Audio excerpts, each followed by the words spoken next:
One of the most asked questions I get when I go on podcasts, even when I do like keynote speeches. I just did a live YouTube with the History Underground.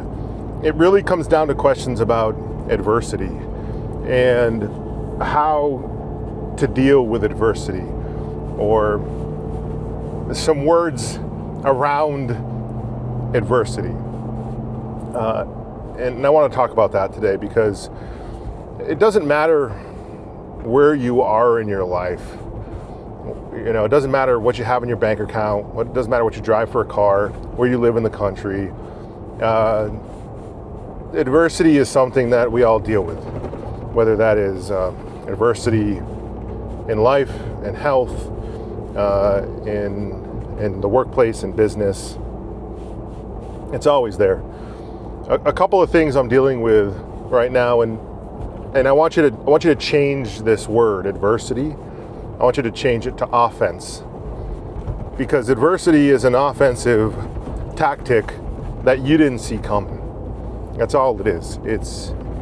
And of course, some adversity is way worse than others, and I want to strip adversity of health and major health out of this for a second, because really this conversation I really want to keep around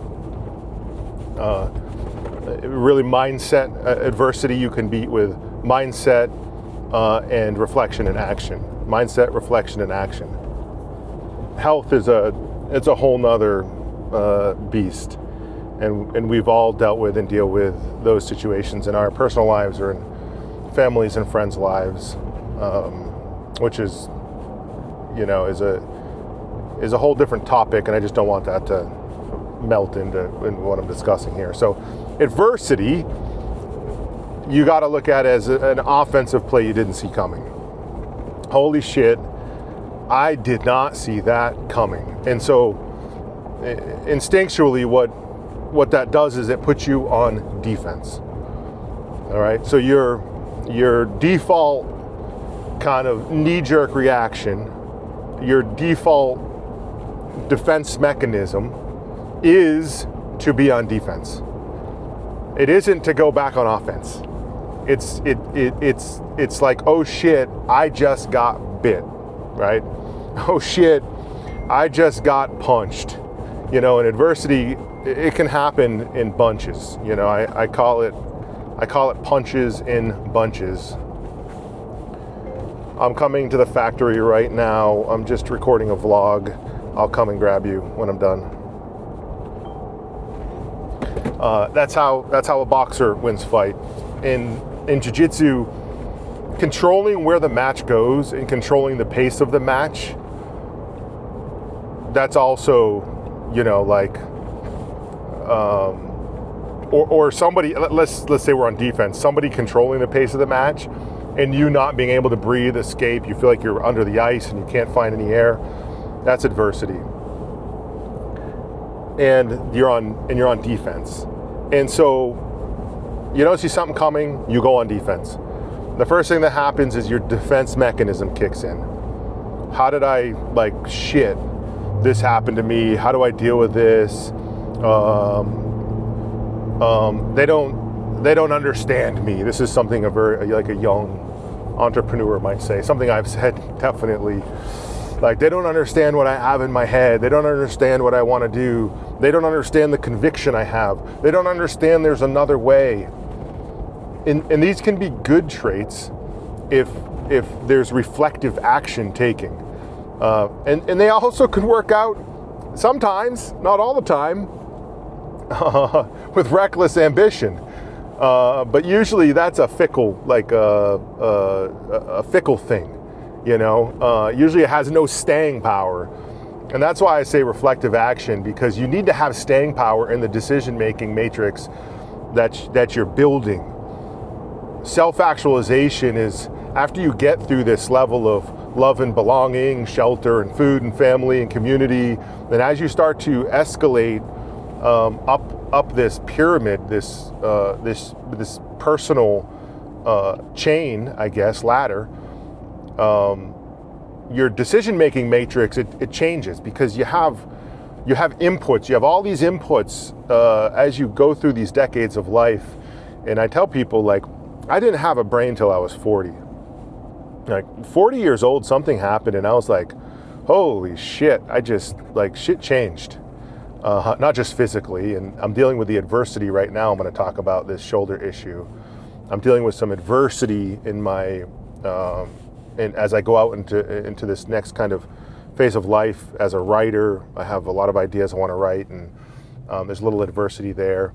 And we're dealing with adversity right now when it comes to what we need to do in the next 5 days for Origin to win the year. It comes down to 5 days. Gosh, the team has some angst.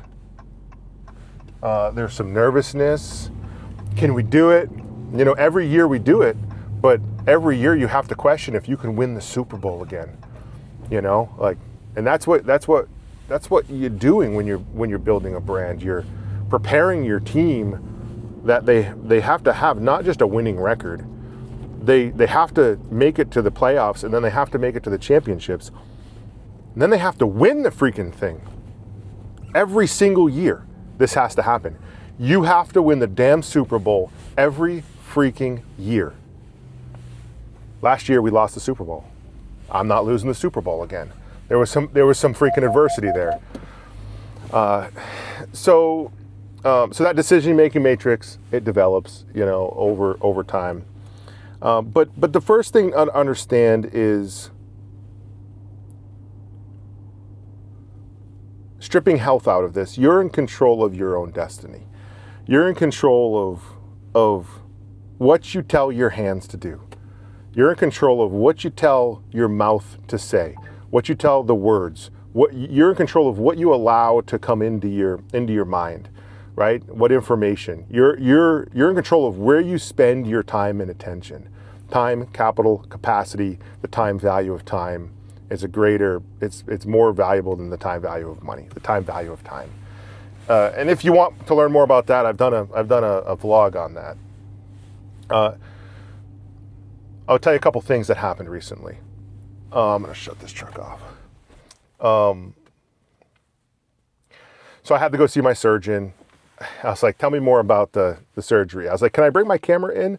I'm going to be knocked out, right? I'm not even going to be, not even going to be there. But he's like, oh, I could probably have somebody film what we're going to do. He's like, but Pete, it's really brutal. I'm like, well, tell me more. He's like, I'm going to cut your shoulder open. I'm going to detach your muscle. I'm going to stuff it down. Then my assistant is going to sit on your arm to drive the bone exposed. It needs to be fully exposed. The humerus, I think it is, needs to be fully exposed. And then I'm going to use a power saw and I'm going to cut the ball off. I got to grind down all the bone spurs, and then I'm going to put a new ball in and stick it back in and restitch the muscle and all the shit up. And my wife's like, she's getting super nauseous. And so I've needed to do this for 7 years. For 7 years, this has needed to happen.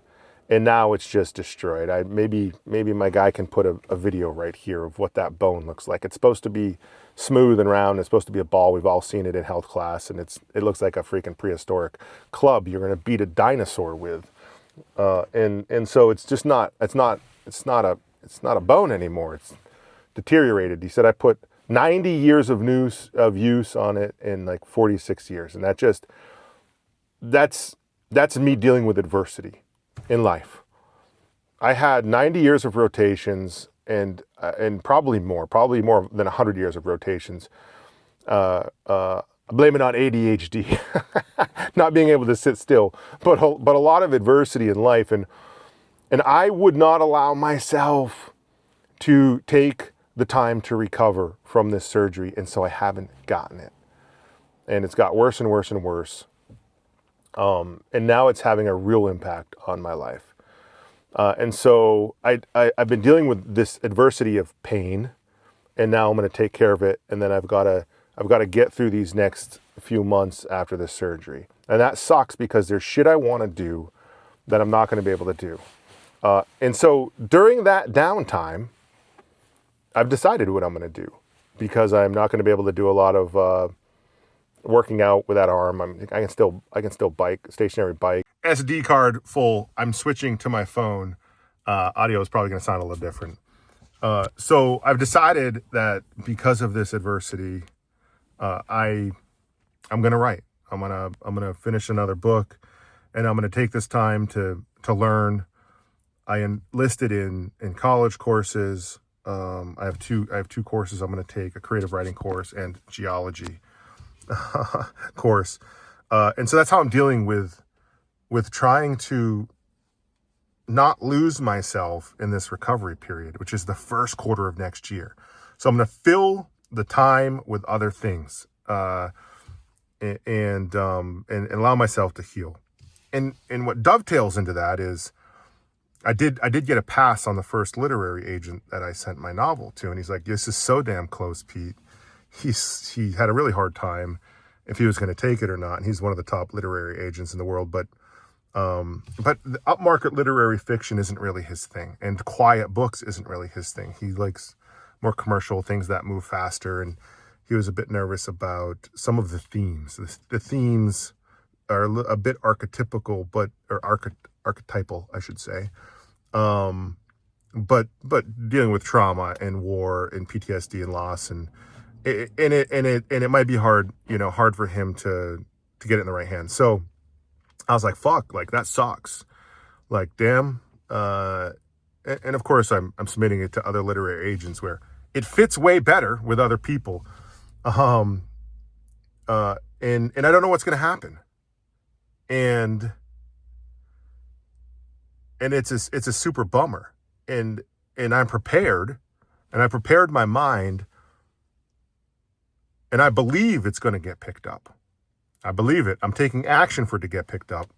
I'm going through the right channels and having the right conversations and going through the right networks, and having folks that I know in the industry make the right introductions, but it still may not get picked up. And so that's okay. That's okay. Because timing is everything. And for me, it all comes back to timing. And being able to reflect and take feedback. Feedback is super important, and critique, and make the necessary changes that you need to make, and not being stubborn or pig-headed and being like, well, fuck this is what I want. This, like that is such the wrong attitude.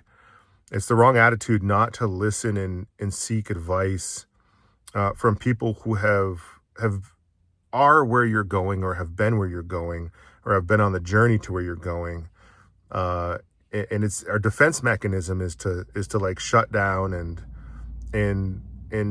just to stay arrogant. And so it's really important that you detach from that shit. It's not good. Arrogance and being pig-headed and stubbornness is not a good trait for life. I don't care what you're doing. It's not a good trait for life. It doesn't build strong relationships, and it closes you off to a world of opportunity that you could have otherwise had. And so those are two things I'm dealing with in my life that are considered adversity.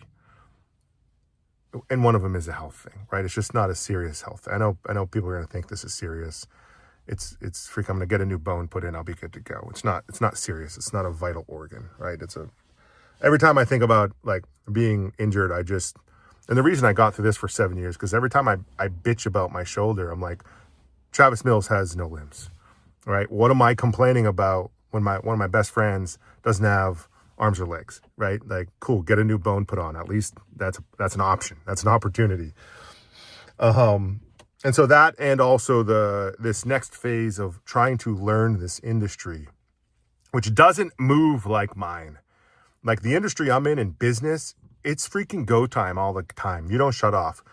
This whole publishing world, becoming a writer, it's slow and arduous. I mean, so slow. And I understand why, because when a publisher needs to invest in an author, Like it's they're going to invest a bunch of money, just like if we're going to invest in building boots or jeans, and they got to make sure it's right, and that takes time to go through their process.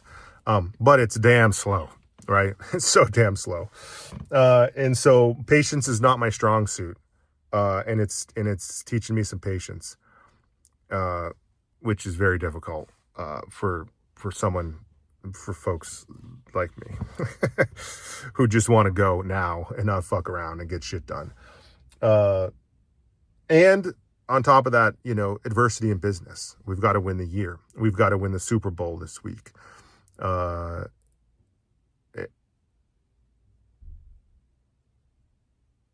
just want to give that advice. Like, don't take this on as punches and bunches. Like, it feels like punches and bunches. You feel like you're getting smacked in the guts and in the liver.